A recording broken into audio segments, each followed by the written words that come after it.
이미 계약하시고서 연락을 주셨기 때문에 예, 제가 예. 뭐라고 말씀을 드려도 그냥 어차피 장기 끌고 가실 선택을 할 수밖에 없을 것 같아요. 뭐 지금 상황은 그렇습니다만. 네. 어찌됐건 이제 들어오는 분들께서 1, 2년 예, 단기 차익 보고 나가시려는 분은 아마 없으실 겁니다. 그렇다 예, 보니까 아주 장기간 동안에 어떻게 될 겁니까? 이걸 저한테 아마 여쭤보실 건데 장기적으로 봤을 때는 어찌됐건 서울에서 1시간 내 출퇴근 거리에 있는 수도권들은 그래도 괜찮다라고 저는 봐요. 아주 장기간이라고 했을 때는. 그런데 예, 여기에 들어가는 뭐 지하철에 대한 이슈라던가 혹은 뭐 신도시에 대한 이슈라던가 이런 부분들이 앞으로 또 호재로 작용을 해서 가격을 단기간 내에 또 급등시키지 않을까요? 라고 물어보시면 저는 그거에 대해서는 약간 부정적입니다.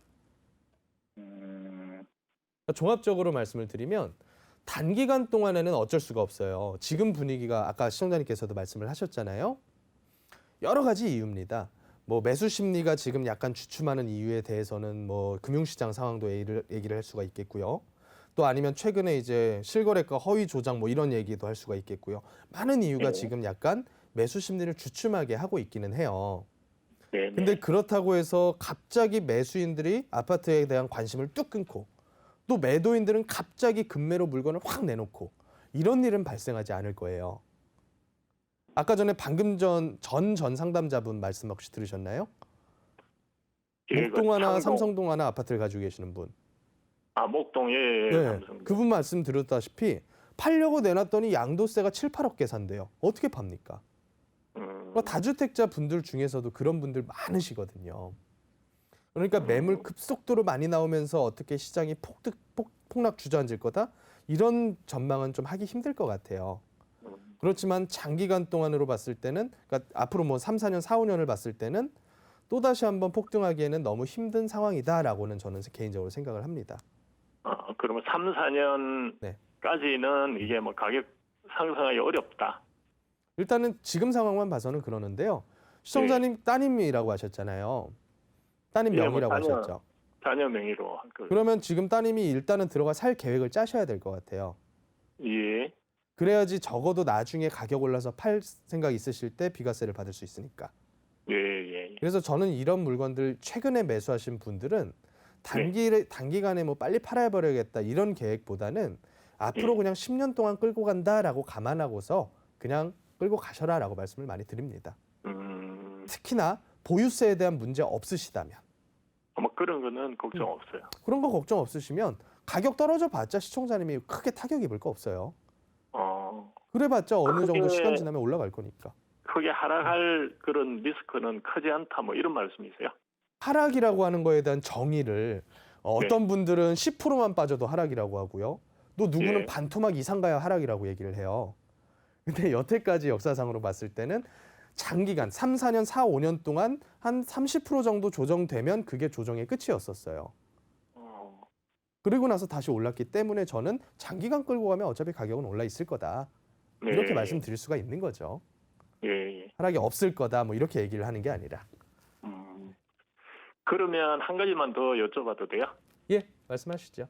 거기 교산 신도시가 예. 이제 그 개발이 돼서 들어오면 예. 그게 한 2025년 뭐 이렇게 보더라고요. 네. 그거하고 영향을 이렇게 음. 감안하면 좀 어떻게 보시는지 궁금합니다. 장단점이 있다고 보죠.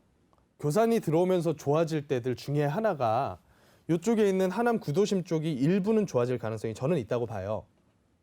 그렇게 보는 예, 이유가 뭐냐면 환승역이 되거든요.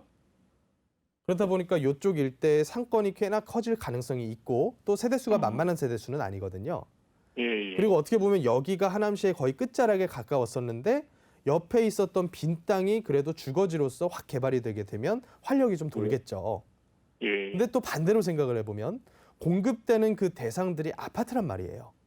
예, 아파트 중에서도 공공 분양, 공공 임대로 저렴한 가격으로 시작하는 아파트들이거든요. 그래서 얘네들이 입주 들어가는 그 기간 동안에는 주변 전월세가들이 많이 흔들릴 가능성은 있다라고 저는 봐요. 음, 그런데 미사 들어갈 때 한번 그 강동구 일대 상황을 생각을 해보시자고요. 미사 신도시 입주 들어가면서부터 강동구 가격이 폭락을 했느냐? 그렇지는 또 않거든요. 예, 그냥 전월세가가 입주 충격 때문에 일시적으로 계속 흔들렸던 거예요. 그러다가 미사 신도시 완성이 됐어요. 그러고 나니까 얘네들이 시너지를 내면서 어느 정도는 같이 성장을 했죠. 그런 정도 효과죠. 입주 들어갈 때 좀 많이 흔들릴 가능성은 있다라고 봅니다. 뭐 일시적으로 흔들리더라도 시너지 효과 날 수 있다 이렇게 보면 되겠네요. 아주 장기적으로 어차피 시청자님 따님께서는 예. 적어도 한 5년 내지 10년 정도는 생각을 하셔야 되는 분이에요. 아, 예, 예. 그러니까 그런 관점에서는 저는 크게 나쁠 거 없다. 이런 정도로 아. 정리하면 될 것 같아요. 예, 예, 예. 예, 오늘 여기까지만 정해 드릴게요. 네, 알겠습니다. 네, 감사합니다. 고맙습니다.